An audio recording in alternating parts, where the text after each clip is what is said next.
أصحاب القفر لهم بيعانوا سنة يا يمن موبايل، ولا فايدة، لا حياة ومن تنادي. التغطية عندهم تحت الصفر، أيوه تحت الصفر، يعني إذا هو يشي يتصل ما يقدرش يتصل حتى الاتصال. يعني ليش يا يمن موبايل القفر صغيرة أو كيف؟ يعني ولا بفايدة، لهم سنة.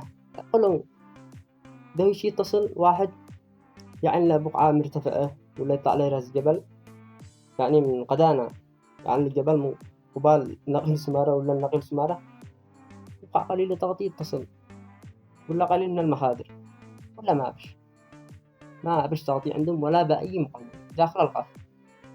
أتمنى من الجميع أن يشارك وصانعين المحتوى، يعني ضروري ما يكون على يد واحدة. وأصحاب القفر يعني يثبتوا وجودهم بهذا المقطع، وأي شخص حتى لو ما شو صانع محتوى ينشر على يمن موبايل على التغطية، وإن شاء الله إن صوت من أصواتنا يوصل لها، يعني يشوفوا لكم حل.